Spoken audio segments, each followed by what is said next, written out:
السلام علیکم ناظرین کرام، نئی ویڈیو میں آپ کو خوش آمدید کہتے ہیں۔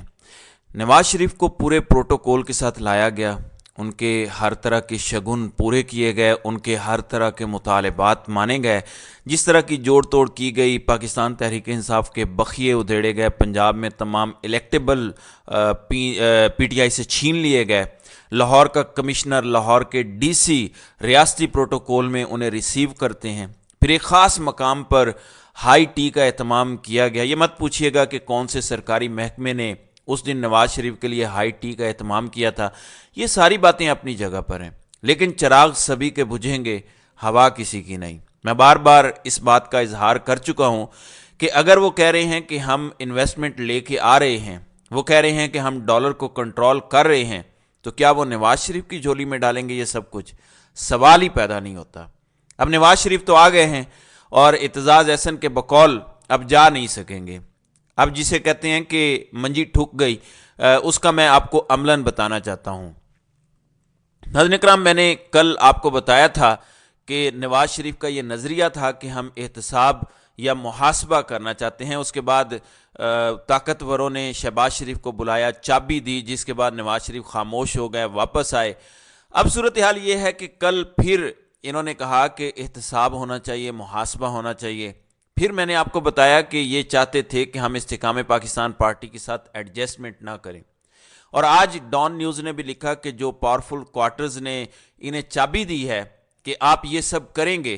اب ایسی کیا خبر ہے جس پر میں کہہ رہا ہوں کہ نواز شریف اپنی خیر منائیں؟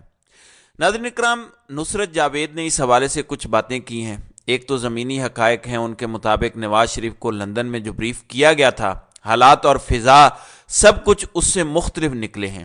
وہ آئے تھے کہ شاید عمران خان جیل میں بند ہیں، عوام ان کو کاندھوں پر اٹھا لے گی اور وزیر اعظم کا نعرہ لگایا جائے گا، لیکن ایسا ہو نہیں پایا۔ لاہور کا جلسہ نون لیگ کے لیے کروایا گیا، پھر پرسوں جلال پور جٹا میں مریم نواز کے ساتھ جو کچھ ہوا وہ خود ایک تاریخ ہے۔ جلال پور جٹا نے بہت برا کیا۔ اب اس ساری صورتحال کے اندر آج انصار عباسی کا مضمون بتا رہا ہے کہ لائن کٹ چکی ہے یا لائن کٹ رہی ہے۔ انصار عباسی کا آج کا مضمون، جس کا ٹائٹل یہ ہے کہ میاں صاحب آپ کو کیوں لایا گیا۔ اب اس ٹائٹل سے پہلا پیغام تو یہ ملا کہ میاں نواز شریف لندن سے آئے نہیں، انہیں لایا گیا ہے۔ کون لے کے آیا ہے؟ یہ تو سیاسی فیصلہ ہونا چاہیے تھا کہ کون لائے ہیں، کون آئے ہیں، کس کو کہاں رہنا ہے۔ سیاستدان ظاہر ہے سیاسی فیصلے کرتے ہیں، یا کوئی اور بھی یہ فیصلے کرتا ہے ہمارے ملک کے اندر؟ یہ بڑا اہم سوال ہے۔ خیر، آگے بڑھتے ہیں۔ نواز شریف کے متعلق اس آرٹیکل میں یہ بتایا گیا کہ نواز شریف ایک بار پھر یہ جو احتساب کی باتیں کر رہے ہیں، یہ جو محاسبے کی باتیں کر رہے ہیں، یہ تو لڑائی والی باتیں ہیں۔ اب انصار عباسی کس کے ترجمان ہیں؟ انصار عباسی کس کی زبان بولتے ہیں؟ یہ آپ نے مجھے خود کامنٹس میں بتانا ہے۔ مجھ میں اتنی ہمت نہیں ہے، آپ لوگ بہادر ہیں، آپ نے بتانا ہے کہ انصار عباسی کس کی ترجمانی کرتے ہیں۔ تو انصار عباسی کے بقول اگر نواز شریف نے یہی کچھ کرنا ہے تو نواز شریف کو اگلا ڈراوا بھی دے دیا گیا ہے۔ ان کے مطابق اگر آپ نے فوج سے لڑنا ہے اور آپ یہ جو تاثر دینے کی کوشش کر رہے ہیں، ظاہر ہے احساس ہو گیا ہے۔ احساس کیا ہے؟ طاقتور روزانہ کی بنیاد پر نواز شریف کی ناک سے لکیریں نکلوا رہے ہیں۔ وہ کیسے؟ استحکام پاکستان پارٹی والی بات میں آپ کو بتا چکا ہوں۔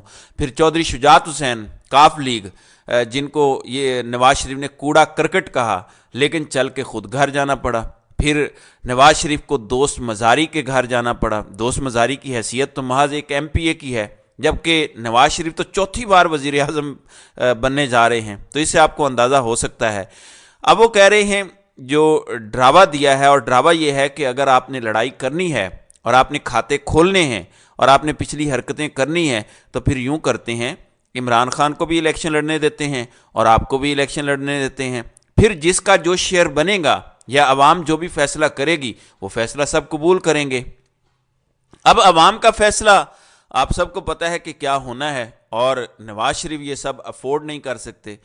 تو اب صورتحال انتہائی کمپلیکس ہے۔ نواز شریف عوامی سطح پر انتہائی غیر مقبول ہیں اور کوئی صورتحال ان کو نظر نہیں آ رہی۔ دوسری جانب طاقتوروں کو بھی ان کی کمزوریوں کا اندازہ ہے، تو میاں محمد نواز شریف بہت بری طرح سے پھنس چکے ہیں، اور آج کا مضمون انصار عباسی کا یہی ہے کہ لائن پہ آ جائیں، ورنہ آپ کے پاس کوئی آپشن باقی نہیں ہے۔